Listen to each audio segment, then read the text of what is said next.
The fear of what you can't see. In the 17th century Eastern Europe, they didn't have modern science. So when a mysterious disease wiped out an entire village, all they had was fear.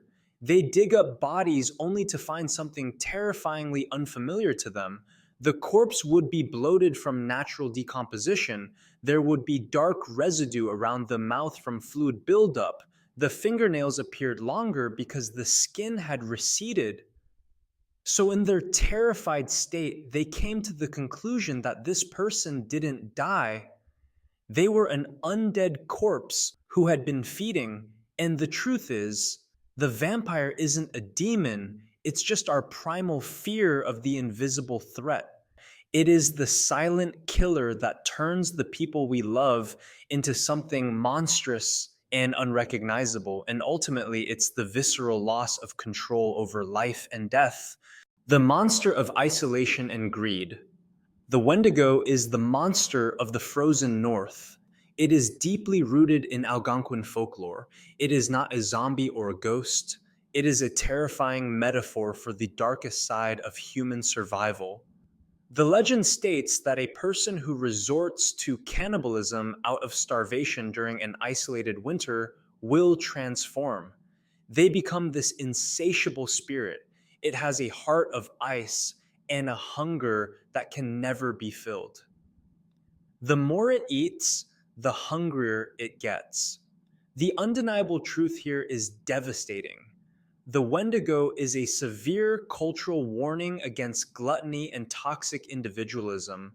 In societies where life depends entirely on sharing, this myth was a mandatory social contract.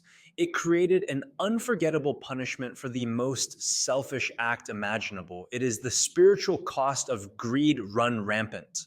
The crushing power of belief. The Dybbuk originally comes from Jewish folklore. It is the concept of a malicious spirit that possesses a living person, but the modern horror is tied to one infamous object, the Dybbuk box. In the early 2000s, an antique dealer bought a simple wine cabinet. He claimed it came with a sinister warning. It contained a Dybbuk and must remain sealed forever. The story became a global sensation. The box was blamed for misfortune, sickness, and nightmares for everyone who came near it. Whether the spirit was real or not, the box proves the terrifying power of suggestion. This is called the nocebo effect. If you truly believe an object is cursed, your brain will find physical ways to confirm that belief. Your bad luck becomes the spirit's doing. The Dybbuk box is a fascinating lesson in how quickly a collective belief can manifest a real-world psychological effect. It teaches us that belief creates tangible reality. The rage of the unseen. When you imagine a haunted house, you usually picture a sad, quiet ghost.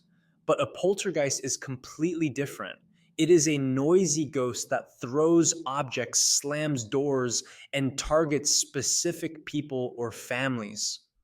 For centuries, these cases were baffling to everyone. Doors would unlock themselves, furniture would slide across the floor, and modern psychology points to a fascinating recurring factor. It is the presence of an adolescent girl. The poltergeist is often seen as a manifestation of undiagnosed psychological distress. It is repressed, explosive physical rage.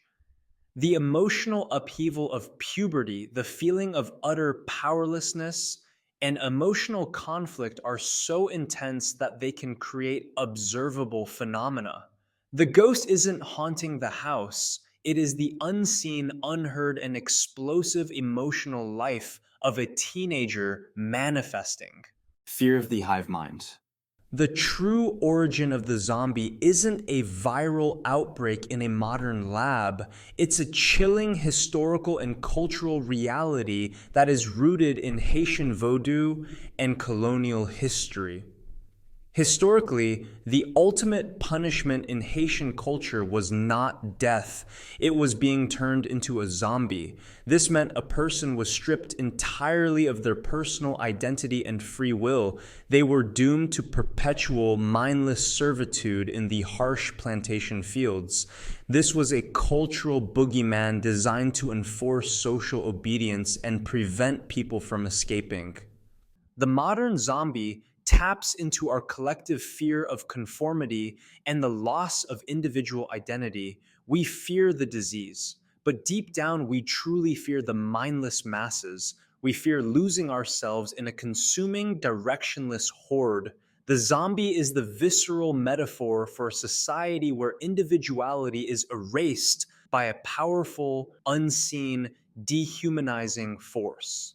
The announcement of inevitable grief. The Banshee is from Irish and Scottish folklore.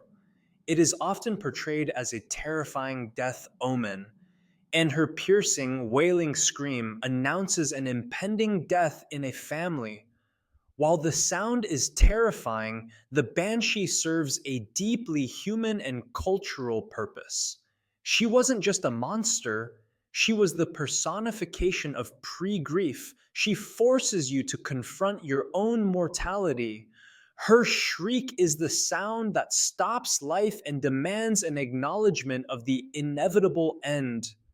Psychologically, she prepares the family for the shattering news before it physically arrives. She is the cultural mechanism that grants you permission to start processing grief. Her wail is an external expression of the internal sorrow you are about to feel. The myth of the digital age. The Slender Man proves that folklore didn't die with the internet. He was an experiment born in 2009 on a horror website. He is a tall, faceless figure who stalks and abducts children. Unlike all the other legends, we know his exact creation date, yet he still became a terrifying global sensation. He is the ultimate example of how a narrative can escape the screen and literally alter reality. The Slender Man is the monster of digital age anxiety. He is the physical manifestation of things like anonymous cyberstalking and the generalized anxiety of screens. He is faceless because he is the stranger online. He shows us a truly terrifying truth that sometimes the collective narratives we create and share online can become the most powerful and dangerous monsters. Anxiety and the outsider. The tale of the Headless Horseman of Sleepy Hollow is a classic American ghost story. He is a Hessian soldier who was decapitated by a cannonball and rides nightly searching for his lost head. The setting, Sleepy Hollow, is built on Old Dutch and Revolutionary War history. The Horseman is an Hessian mercenary hired to fight against the Americans. The story's victim is Ichabod Crane, the ambitious, awkward outsider who is eventually chased out of town. And the Horseman is the ultimate representation of post-war trauma and the fear of the outsider. He is the physical depiction for the memory of bloodshed that refuses to be buried, and a reminder that you must not disturb the painful past of a place you do not belong to. He is the territorial spirit of a town actively chasing away anything new or foreign. He is a powerful lesson in preserving cultural boundaries. That's all for today. Thanks for watching, bro. Like and subscribe to see more.